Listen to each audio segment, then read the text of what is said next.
Earth's hidden fleet appeared. The Galactic Council froze in disbelief. First Echelon V. Holkaran didn't declare war. He cleared a transit lane. That was the word he used. Cleared. As if the 84 ships of the Amaranth Medical Vanguard were debris. As if the crews inside them, surgeons, field medics, recovery nurses still wearing gloves from their last patient, were simply wait to be moved. The feed was live. Every tier of the ascendant dais received it in real time. The column of white hospital ships holding formation at Vorath 9 outer approach, their running lights blinking in the standard distress and standby pattern, their weapons arrays absent because they had never carried weapons arrays. And then the Kael'Zari cruisers came out of dark orbit in a clean, practiced line, and the 84 ships stopped blinking. The hall was very quiet afterward. On the third tier, Fleet Surgeon Iria Wren watched the feed until the last signal died. She stood at her allotted podium, a narrow slot between two larger Kael'Zari tributaries, and she did not make a sound. Her left hand moved, almost mechanically. She pulled one surgical glove tight, snapped it against her wrist. Then the other. Then she folded both hands on the podium edge and watched the empty coordinates where the Amaranth Vanguard had been. Something was off about that stillness. Every other delegate in the hall was moving, leaning toward neighbors, shifting weight, exchanging the clicking tones that passed for alarm among the Kael'Zari tributaries. Wren didn't move at all. She wasn't frozen. She was counting. First Echelon V. Holkaran descended the central ramp from the apex seat, his obsidian scales catching the hall's cold overhead light. He moved the way he always moved. No urgency, no apology. The segmented mantle on his shoulders shifted as he turned to face the assembly. The Vorath 9 approach lane is now clear, he said. His voice carried the low, resonant purr it always did, as if every word had been decided well in advance of speaking. The Amaranth convoy was given 3 standard routing windows to vacate. They did not comply. The Imperium regrets the delay this caused to the transit schedule. He didn't look at Wren's tier when he said it. If you want to know what happened after she walked out, stay close. What came next was not grief. 3 rows above Wren, Sentinel Overseer Drevka of the Kael'Zari Logistics Division sat with his data slate open and his ocular ridges perfectly still. He had been still since the feed cut. Around him, his division aides were already compiling the administrative record of the incident, tonnage of cleared vessels, sector coordinates, estimated transit restoration time, and the numbers were so clean and so routine that Drevka felt the first thin edge of something he did not have a word for. The Amaranth ships had not moved because they were treating patients. That was in the routing response. He had read it himself 3 hours before the cruisers launched. The convoy had transmitted a full triage manifest, 7 critical postoperative cases requiring stable gravity transport, not transferable within the 3-window deadline without fatal complication. The manifest had been received, logged, and filed correctly in the routing system. Then the cruisers had launched anyway. Drevka looked at the empty coordinates on his slate. He highlighted the manifest entry. He looked at the authorization timestamp on the cruiser launch order. He looked back at the manifest. He closed the file without annotating it. Around him, the aides typed. Below on the floor of the dais, V. Holkaran finished his address. He had not mentioned the triage manifest. He would not mention it. Wren was still at her podium. She reached up, slowly, no theatre in it, and unclipped the patch from her collar. The white cross of Amaranth, the universal field medic identifier, the mark that said, "We do not fire, we do not flee, we come to you when you are broken." She set it on the flat surface of her podium. She pressed it down once with 2 fingers, making sure it lay flat. Then she picked up the small data chip that held her prepared remarks for the session, a proposal for expanded trauma care access at the outer stations, which she had worked on for 11 weeks, and she placed it next to the cross. She stepped back from the podium. She walked to the exit ramp. She did not look at V. Holkaran. She did not look at the empty tier space where the Amaranth ships had been on the feed. She walked at the same pace she always walked. At the top of the ramp, where the hall's cold air gave way to the corridor's thinner, recycled atmosphere, she paused. "The triage phase is over," she said, to no one in particular. Then she left. The hall did not immediately understand what it had just watched. Drevka understood. His ocular ridges dilated once fast, and then he controlled them. He looked down at his data slate. The manifest was still highlighted there. 7 critical patients, non-transferable. He made a note in his private ledger, not the official record, not the division log, his own file. Human surgeon departed without address, without petition, without threat. He stared at the note for a moment. Then he added a second line. Surgical glove snapped twice before departure, counting. He didn't know why he kept that detail. He kept it anyway. 8 months passed. No human ships entered Kalezari space. No diplomatic messages came through the standard routing channels. No grievance was filed with the dais. No reparation demand. No threat. No answer. The silence was so total and so uniform that within 6 weeks, Viholkaran's senior staff had filed it under client trace submission response and moved on. The human sectors were still transmitting trade data, cargo manifests, station maintenance reports, the small steady pulse of a civilization doing its ordinary business. Just no ships in Kalezari corridors and no voices at the dais. Viholkaran reviewed the monthly briefing on human sector activity for approximately 4 minutes each time it appeared on his schedule. Then he moved to the next item. On the 43rd day of the silence, a human freighter registered to a shell company called Sector Null Medical Imports filed a standard cargo manifest at the Outer Vale transit point. The inspector on duty processed it in under 2 minutes. The listed contents were dense plating, maglock components, and rare earth industrial magnets. Drevka saw it because it was his job to see everything that moved through Outer Vale. He flagged it for size. The order was large, larger than any single medical outpost could use in a decade, and then cross-referenced the delivery coordinates. The coordinates resolved to nothing. A ghost point in Sector Null, unregistered, no station on record. He opened a new private file. By month 3, Drevka had 9 separate manifests, different shell companies, different registry marks, same class of cargo, rare earth magnets, dense plating, magnetic resonance baffling, different ghost coordinates, but when he plotted them on his sector overlay, they arranged themselves in a slow, patient ring around nothing at all, a blank patch of sector null about 400,000 kilometers across. He stared at that ring for a long time. He thought about what you could build in 400,000 kilometers of empty space if you were importing 3 million tons of rare earth magnets and didn't want anyone to see the construction. He thought about Fleet Surgeon Wren walking out of the ascendant dais at a steady pace. Counting. He compiled a summary brief. He attached the 9 manifests. He attached the coordinate overlay with the ring plotted in red. He sent it up the chain to Viholkaran's aide with a priority flag. The aide acknowledged receipt. Viholkaran's response came back in writing 3 days later. Drevka read it at his station in the logistics annex while the morning data feeds ran silently on the screen behind him. The acquisition of industrial materials by a client trace medical service is consistent with known infrastructure patterns. Rare earth magnets are standard components in hospital construction. Sentinel Overseer Drevka is reminded that his division's scope is transit lane efficiency, not political extrapolation. No further flags on this matter. Drevka read it twice. He read the phrase hospital construction twice specifically. He looked at his coordinate overlay. He looked at the ring. He thought about what a hospital needed and what this particular ring of acquisition points looked like instead. He did not file a second brief. He opened a new overlay and started mapping the locations of every Kalezari warship in Sector Vorath.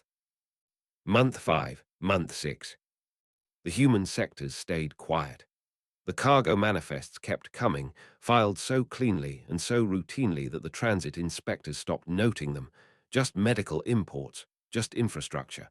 The outer veil processed hundreds of orders a day. These were not the largest. But Drevka was counting. By month 6, he had the total, 3 million tons, spread across 31 separate manifests over 160 days, all converging on that blank ring in sector null. He ran the number against known medical station requirements. A full trauma center for 100,000 patients needed roughly 400 tons of magnetic resonance equipment over its entire construction cycle.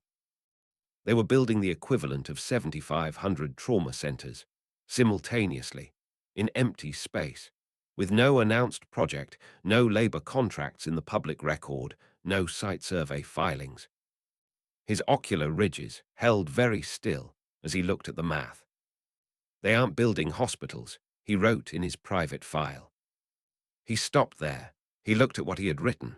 Then he added 4 more words. They are building a quarantine.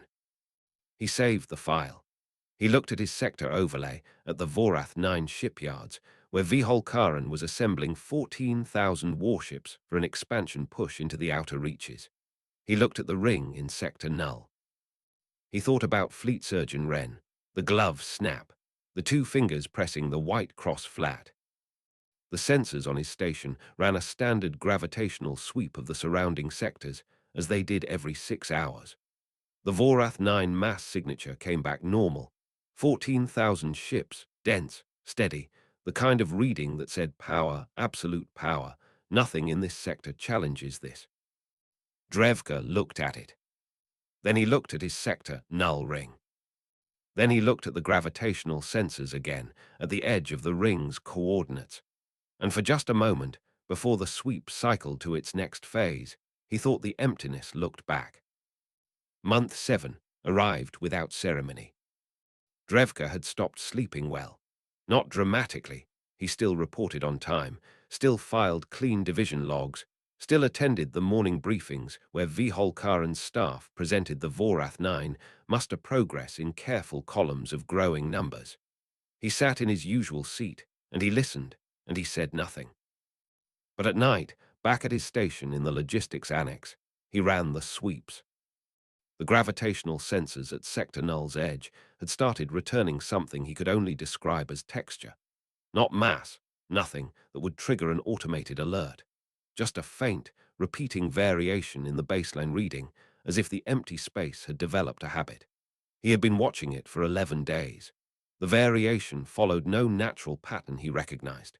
It repeated every 4 hours and 17 minutes exactly. He pulled the standard list of natural phenomena that could produce a 4-hour 17-minute gravitational periodicity at that mass range. The list was very short. Nothing on it matched the signature he was seeing. He opened a new file. He called it Nullwatch and set it to private. He began logging each reading with a timestamp. He did not send another brief up the chain. The Vorath 9 muster briefing on day 209 was the largest one yet. Drevka sat in the 3rd row as Logistics Subcommander Aegis laid out the fleet disposition on the chamber's central display. 14,000 warships, sorted by class and combat rating, arranged in the kind of formation that did not suggest patrol or deterrence. It suggested arrival, a door being pushed open from the outside. Viholkaran stood at the head of the briefing table and looked at the display with the calm, flat satisfaction of someone reading a document that confirmed what they already knew. The outer reaches expansion commences in 22 days, he said. The assembly at Vorath 9 is ahead of schedule. The transit corridor through Sector Null remains uncontested. He used the word uncontested the way most people use the word empty, as if the two were the same. Drevka looked at the sector map on the display. He looked at the Sector Null transit corridor that Viholkaran had just described as clear. He thought about the 4-hour 17-minute periodicity. He thought about 3 million tons of rare earth magnets arranged in a ring around that corridor. He thought about Fleet Surgeon Wren's hands, the way she had pressed the white cross flat before she left, 2 fingers, making sure it lay exactly right. He raised his hand. First echelon. His voice came out steady. I want to flag a sensor anomaly in the null corridor before we finalize transit routing. Viholkaran looked at him, the slow, amber gaze of a predator who has not yet decided whether something is interesting or merely inconvenient. Proceed. Drevka pulled up his null watch file on the briefing display.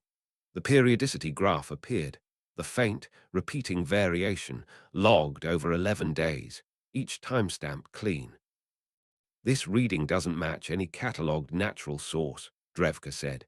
The mass signature is below alert threshold, but the pattern is deliberate. 4 hours, 17 minutes exact. I cross-referenced against known stellar phenomena and found no match. I believe it is consistent with... Consistent with what? Sentinel Overseer. Drevka looked at the graph, then at Viholkaran. Consistent with a large structure, using active dampening to stay below our detection threshold. The room was quiet for a moment, not the kind of quiet that meant everyone was thinking, the kind that meant everyone was waiting to see which way the first echelon's attention landed. Viholkaran looked at the graph for approximately 4 seconds. His expression did not change. Human medical sectors, he said, have not fielded a military vessel in recorded history. They do not have the industrial base to construct one in 8 months. They do not have the training cadre to crew one. And they do not have the temperament. He let that last word settle. Healers, Sentinel Overseer, are soft by design. It is a biological self-selection. You cannot spend a career repairing damage and then decide one morning to cause it. The mind does not bend that way. A pause, slow and complete. What you are reading is stellar interference from the null mass shadow. Update your calibration tables and remove this from the agenda. He turned back to the display. Transit corridor, uncontested. Expansion, 22 days. Next item. Drevka closed the null watch file. He looked at the sector map. He did not argue. He walked back to the logistics annex after the briefing and sat at his station and did not move for several minutes. The morning sweeps ran automatically in the background. The Vorath 9 mass signature came back as expected. 14,000 ships, steady, immense. The sector null corridor came back as expected. Faint, textured, that 4-hour 17-minute rhythm ticking along like something breathing. He thought about what Viholkaran had said. You cannot spend a career repairing damage and then decide, one morning, to cause it. He pulled up everything he could find on human medical training. Standard curriculum, published and accessible, the Kale Zari had never considered it worth restricting. He read for 2 hours. Then he sat back. Human surgeons, he learned, began their training with physics. Not biology, physics. The mechanical load-bearing structures of the body. The tensile strength of bone at specific compression angles. The precise frequency at which soft tissue lost cohesion under vibration. The exact point at which a living system's structural integrity became irrecoverable. They learned how things broke before they learned how to fix them. Drevka sat with that for a long time. Then he pulled up the technical specifications for a Kalezari warship's magnetic keel, the structural spine that held the vessel's armor plates in alignment that kept the ship's mass from tearing itself apart under acceleration. The keel operated on a resonance frequency. That frequency was classified, naturally, but the range it had to fall within, given the ship's mass and plate configuration, was derivable from basic engineering principles. His hands moved slowly as he worked through the calculation. He wasn't fast at this, it wasn't his field. It took him 40 minutes to get to a number he trusted. He looked at the number. He thought about 3 million tons of rare earth magnets, the kind used in magnetic resonance equipment. The kind that, if you tuned them correctly, could produce a sustained frequency output across a very precise, very targeted range. He thought about Fleet Surgeon Wren, a woman who had spent her career learning, first, how things broke. His ocular ridges went very still. He picked up his data slate and began a new document, not a brief, not a flag for the chain of command. He had tried that. He began instead a careful, private calculation.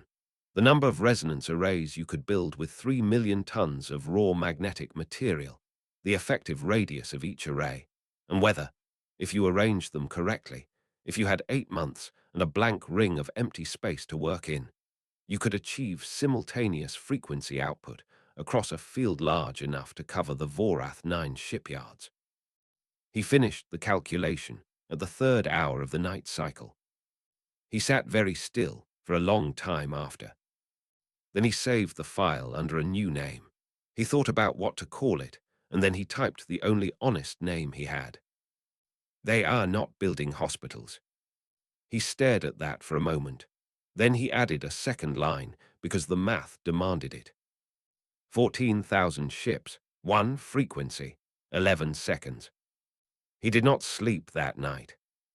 18 days before the Outer Reaches expansion, Vholkaren convened a final assembly review at the Ascendant Dais. The chamber was full, all 70 vassal species in their tiers, the full Kael'Zari command staff at the floor level, the logistics division in the upper galleries. The display at the chamber's center showed the Vorath 9 array in real time. The fleet massed and ready, the transit corridors mapped in clean green lines, the sector null passage marked clear. Drevka sat in his gallery seat with his data slate on his knees and the private file open. He looked at the display. He looked at the clear designation on the sector null corridor. He thought about sending the calculation to Vholkaren. He pulled up the address and typed the first line of a message. Then he stopped. He read back Vholkaren's last response in his memory. Healers are soft by design. He deleted the message. He sat and watched the display and said nothing. Vholkaren stepped forward to address the assembly. His mantle caught the cold light of the chamber. His voice filled the hall without effort, the purr of absolute certainty. In 18 days, the Imperium moves forward. The Outer Reaches will be folded into the administrative structure of the Kael'Zari sphere. Any species that objects will be invited to consult the Vorath 9 array and revise their position. A ripple of sounds from the assembled delegates. The closest, the Kael'Zari tributaries, came to laughter. The human sectors will note this expansion and understand, as they have always understood, that their function in this galaxy is to arrive after battles are fought and treat the wounds we leave behind. They are very good at that. We have no quarrel with useful tools. He let that sit. From the gallery, Drevka watched him. He watched the chamber full of 70 species who had no idea what he knew.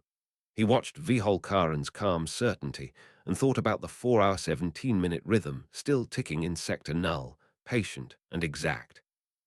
He thought about Wren's hands, the glove, the cross pressed flat. He looked down at his data slate and the calculation sitting open on it, 14,000 ships, 1 frequency, 11 seconds. He closed the file. He looked up at the chamber ceiling for a moment, then back at the display where the sector null corridor glowed clear. 12 days remained when the first gravitational sensor at the Vorath 9 outer perimeter returned a reading that was not stellar interference. It was a hull signature, then another. Then, in the span of about 40 seconds, more than Drevka's station could count before the sweep cycled, each one massive, each one cold and dark, each one sitting in exactly the positions that his private calculation said you would need to cover the full Vorath 9 array. He stood up from his seat. No one else in the gallery had seen it yet. The automated alerts were set to flag active weapons signatures and drive emissions, not passive mass readings from ships running cold and dark. In 40 seconds, the sweep would cycle again, and the readings would be there for everyone. He stood in his gallery seat and looked at the display where the fleet of 14,000 ships sat bright and ready and clear ahead. And he looked at where the sensor sweep had just shown him the dark shapes of something that was not stellar interference waiting in the corridor around them. He thought about Fleet Surgeon Wren walking out of this chamber 8 months ago at a steady pace. Not running, not afraid. Counting. First echelon, Drevka said. His voice came out very quiet in the large hall. Vholkaren didn't hear it. The sweep cycled. The sweep came back, and the chamber saw it. Not all at once. The automated display took 3 seconds to render the mass signatures into something the visual system could flag. And in those 3 seconds, Drevka watched the room. He watched Viholkaran's logistics aide lean toward her console. He watched a Kael'Zari sub-commander at the floor level tilt his head at the edge of his screen where the new readings were beginning to resolve. He watched the display at the chamber's center, where the sector null corridor had been marked clear in steady green letters for 18 days. The green changed. Not to red, the system didn't have a color for what it was seeing, because what it was seeing had no category in the threat library.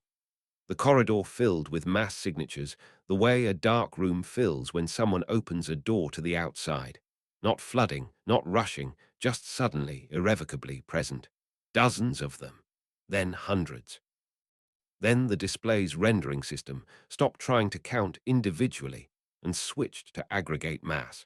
And the number it returned was large enough that the aide at the logistics console made a sound Drevka had never heard a Kael'Zari make before. Viholkaran turned from the assembly. He looked at the display for a long moment. His expression did not change. His mantle did not shift. He looked at the corridor that had been empty and was now full of something cold and dark and arranged with the patience of 8 months of preparation, and he said, in the same measured purr he used for everything, "Identify." The identification took 11 minutes. Drevka spent them standing at the gallery rail, watching, because there was nothing else to do.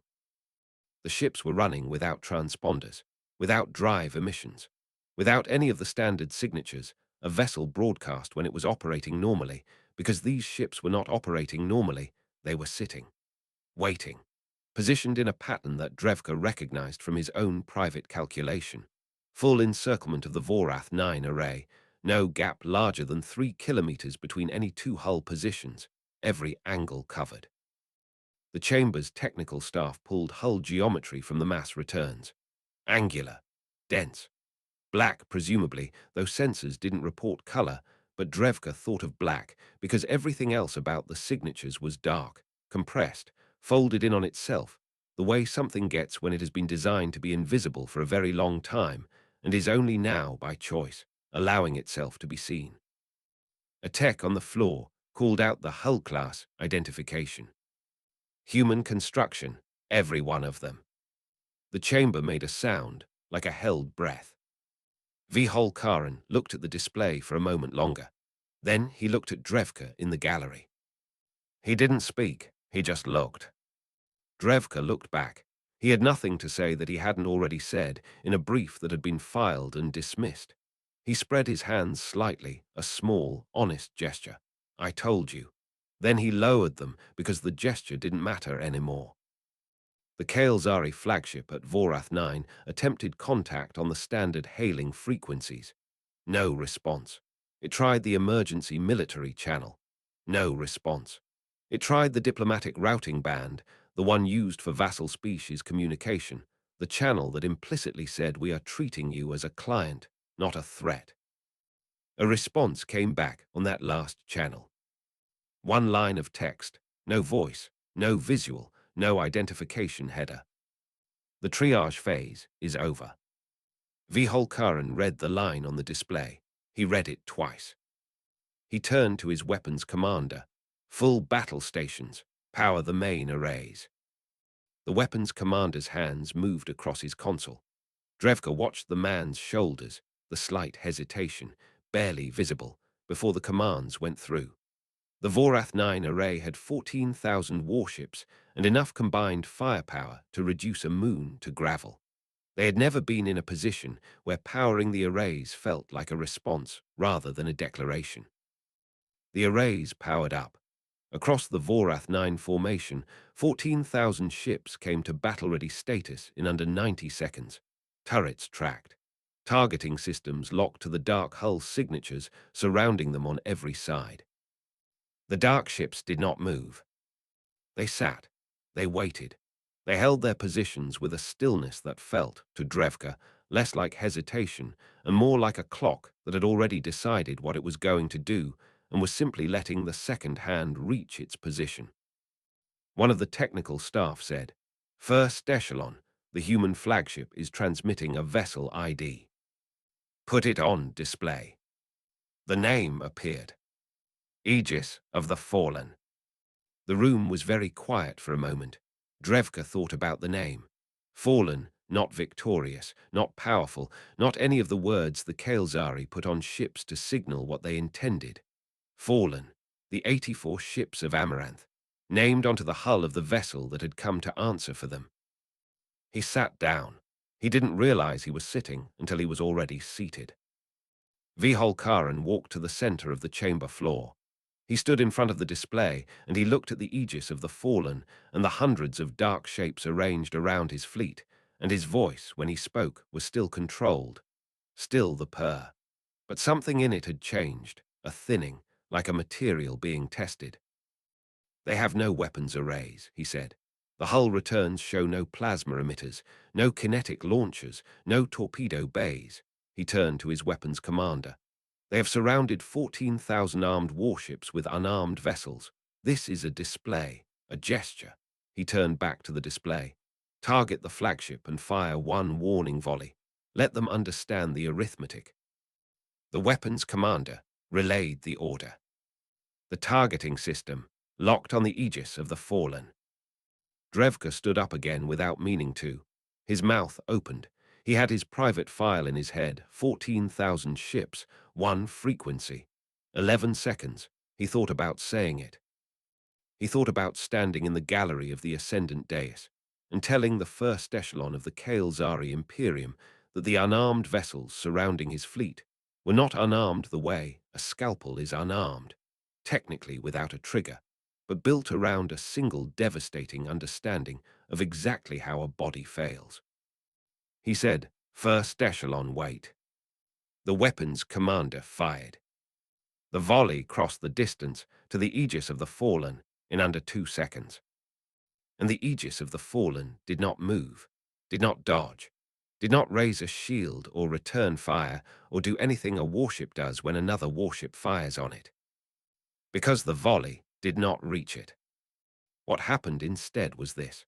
The dark ships that had been sitting in patient silence for the entire 11 minutes of the identification process responded, all at once, to something, a signal, a trigger, a frequency that Drevka's sensors could not isolate because it was not broadcast in any channel his equipment was designed to read.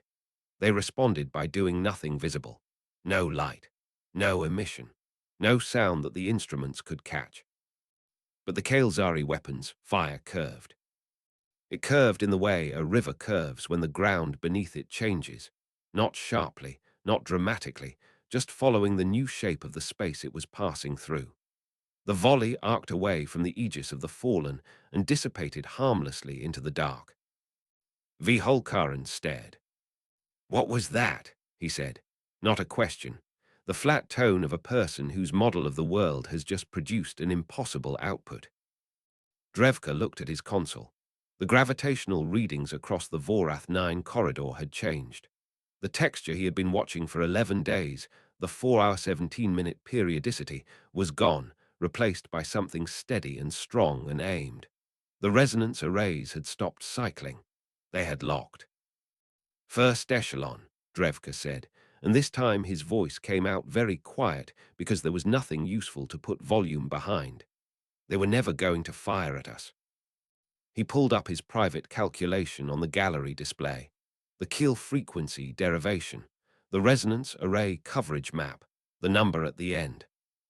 "They don't need to." On the Aegis of the Fallen, Fleet Surgeon Iria Wren stood at the command position and did not look at the view screen showing the Kael'Zari fleet's targeting lock. She was looking at something smaller. On the console in front of her, next to the array activation controls, she had set a single object. The torn white medical patch from her collar, the cross of Amaranth, the mark she had left on the ascendant dais podium 8 months ago. She had picked it up on her way out that day. She had carried it since. She pulled on a fresh surgical glove. She snapped it against her wrist once. She looked at the array controls. She looked at the display, showing the Kael'Zari weapons fire, curving away from her ship. She thought about the 7 patients who had been aboard one of those 84 ships. Post-operative, non-transferable. She had memorized the triage manifest, not the full document, just the part that mattered. 7 names, their conditions, the specific physiological reasons they could not be moved in time. She was a surgeon. She had spent her career learning first how things broke. She pressed the activation control. The resonance hull-shearing arrays had been built over 8 months in the empty ring of Sector Null, assembled in darkness and silence by a workforce that filed its material orders under hospital construction and never filed anything else. The arrays were not weapons in the way the Kael'Zari understood weapons. They did not fire. They did not burn. They simply produced a sustained frequency output, precisely calculated, precisely targeted, that matched the resonance frequency of a Kael'Zari warship's magnetic keel to within 1/10 of 1%. A keel resonating at its own frequency does what any structure does when vibrated at the precise note that corresponds to its natural frequency. It comes apart. The process took 11 seconds. Drevka watched it on his sensors because there was nothing else to watch. He could not see it visually. There was no flash, no explosion, no debris cloud expanding outward. What he saw was the mass signatures of 14,000 warships changing character, one fraction of a second after another, as the structural spines that held those ships together stopped being structural spines and became something else. The armor plating, no longer held in alignment by the keels, drifted, not explosively, calmly, the way leaves come off a tree in still air, slowly, separately, without violence. The habitat rings held. The crew compartments held. They were built on different structural principles, different materials, not affected by the frequency. 14,000 crews sat intact in the middle of what had been, 11 seconds ago, the most powerful military assembly in the outer reaches, and were now sitting in habitat rings surrounded by drifting plate metal and the hollow frames of ships that had lost their bones. 0 casualties.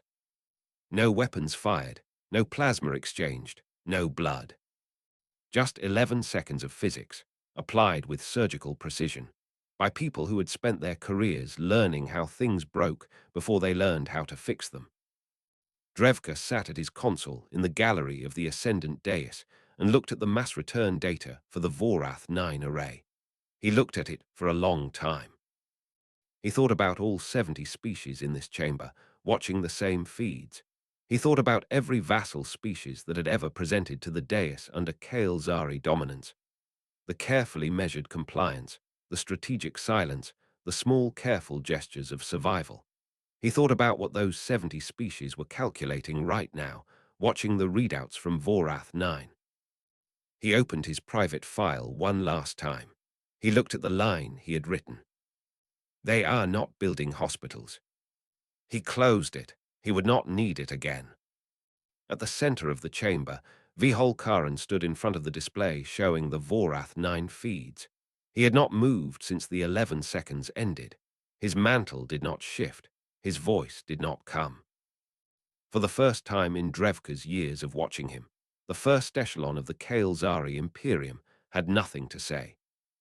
The chamber stayed quiet for a long time after the feeds from Vorath 9 stopped updating. The display still showed the sector, the same coordinates, the same space, but what it showed now was different in every way that mattered. Where 14,000 ships had been, the sensors returned a changed signature. Mass still present, but distributed differently, the dense, coherent readings of warships replaced by the scattered, softer returns of plate metal drifting in slow formation around intact habitat rings. 14,000 crews, alive, unhurt, sitting in the middle of what used to be the most powerful military assembly in the outer reaches. No fires, no debris field expanding at velocity, no bodies. Just the quiet arithmetic of physics applied once, precisely, and then stopped. Viholkaran had not moved from the center of the chamber floor. His staff stood around him at careful distances, the way people stand near something unstable. His weapons commander had his hands flat on his console, not working the controls, just resting them there as if the console needed steadying. The 70 vassal species delegates in their tiers had gone very still in the particular way of people who are recalculating everything they thought they knew about the shape of the room they were standing in. Drevka sat in his gallery seat. He looked at his data slate. He looked at the empty field where his null watch file had been. He had closed it, and he did not reopen it. He was thinking about a thing V. Holkaren had said 8 months ago in a briefing room that seemed now to belong to a different era of history. Healers are soft by design. You cannot spend a career repairing damage and then decide one morning to cause it. The mind does not bend that way. He thought about Fleet Surgeon Iria, Wren pressing the white cross flat on the podium with 2 fingers before she walked out. The mind, Drevka thought, does not bend that way. It breaks clean. The message from the Aegis of the Fallen came through 40 minutes after the 11 seconds ended. Not on the diplomatic routing band this time. On the Ascendant Deus's official record channel, the one used for formal address, for binding declarations, for anything intended to exist permanently in the Council's archive. Text only, no header, no greeting. The Amaranth Medical Vanguard, 84 vessels, was operating under active triage protocol at the time of its destruction. Attached, full crew registry, vessel names, patient manifests from the final transmission. These are submitted for permanent entry into the Ascendant Deus record. Entry is not requested, it is required. The Kael'Zari Imperium's military assets in Sector Vorath have been rendered non-operational. Crew personnel are unharmed and will be collected by Kael'Zari recovery vessels under humanitarian protocol. Standard recovery protocol applies. Humanity will monitor compliance. The Kael'Zari Imperium is hereby restricted to its home sector pending review by the full Assembly. This restriction is in effect immediately. It will remain in effect for as long as the Assembly determines appropriate. Fleet Surgeon Iria Wren, Aegis of the Fallen. The record channel logged the message with an automatic timestamp. The archive system, which processed incoming formal declarations without human or Kael'Zari intervention, accepted the attached file and began the entry process. 84 vessel names, the crew rosters, the patient manifests, including 7 names, their conditions, the specific clinical reasons they could not be transferred within the routing windows given. The archive was doing what archives do. It did not ask permission. On the Ascendant Deus floor, V. Holkaren read the message on the central display. He read it the way a person reads something that has not yet fully arrived in their understanding. Eyes moving over the words, reaching the end, returning to the beginning. His weapons commander said, very quietly, "First echelon, instructions." V. Holkaren did not answer. In the gallery, Drevka watched him. He watched the segmented mantle on V. Holkaren's shoulders, which had not moved in 40 minutes.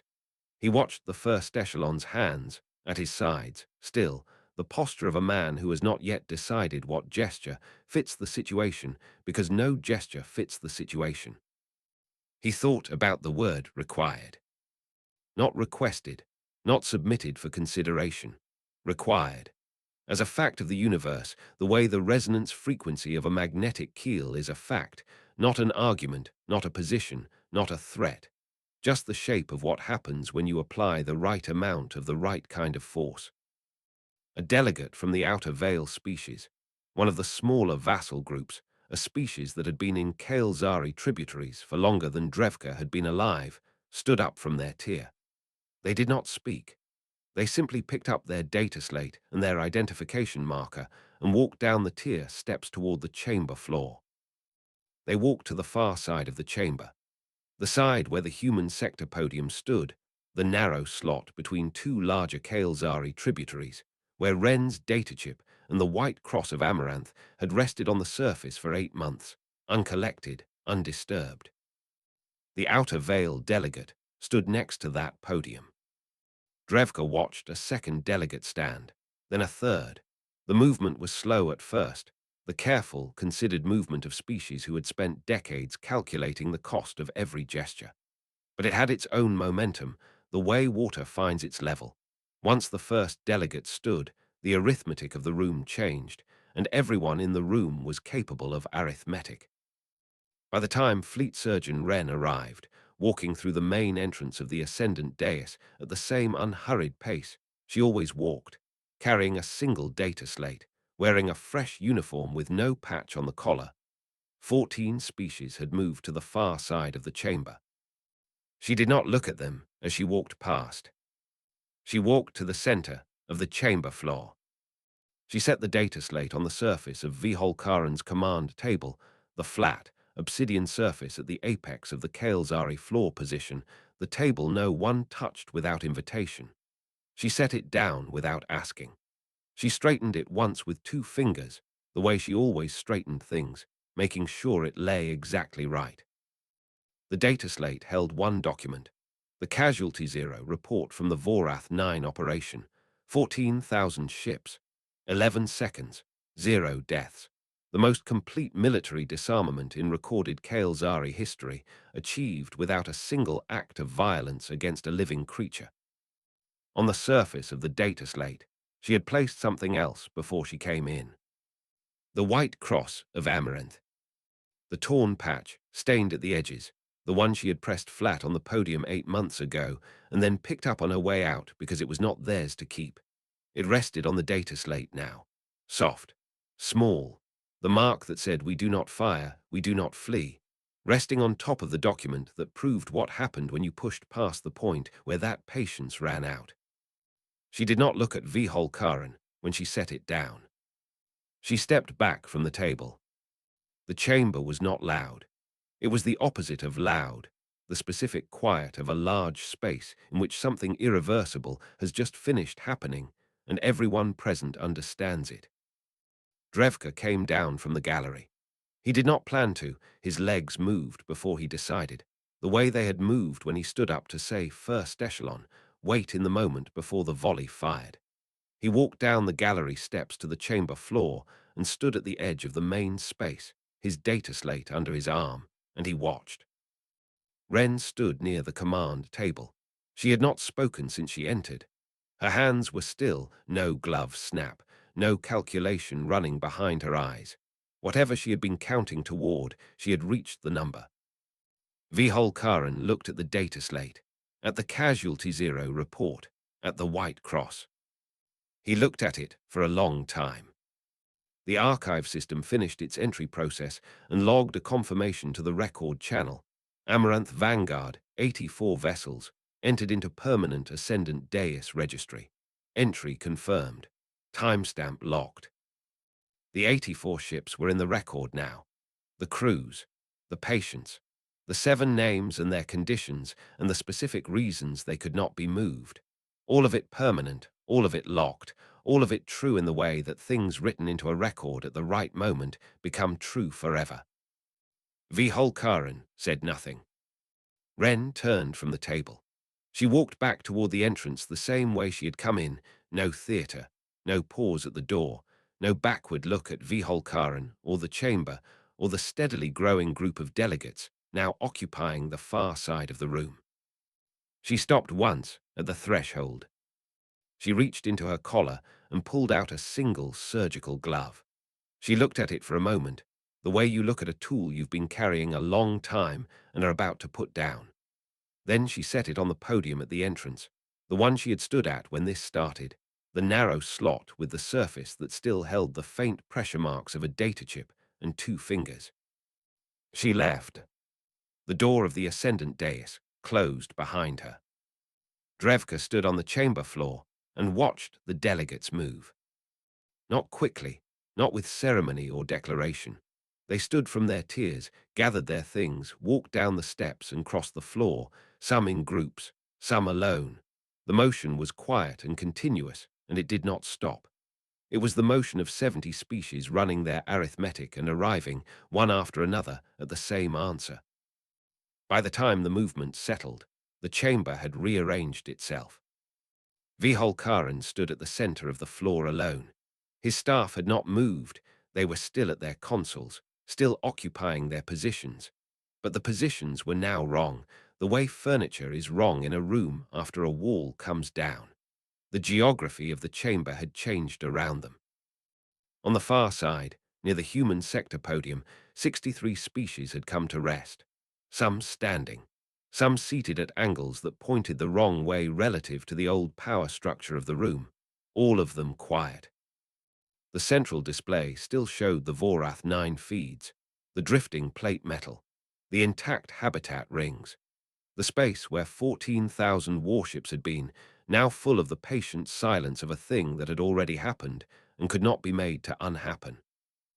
On Viholkaran's command table, the data slate held its two objects, the Casualty Zero report and the white cross of Amaranth, small and still against the obsidian surface. Drevka looked at the cross for a long moment. He thought about the first time he had seen it, on the podium, pressed flat, 2 fingers, exactly right, and the last time in the same position, on a different surface, carrying the same weight it had always carried, which turned out to be more than anyone in this room had understood. He looked at the empty seat at the apex. He opened his data slate and made one final entry in his private file. Not an analysis, not a flag or a calculation.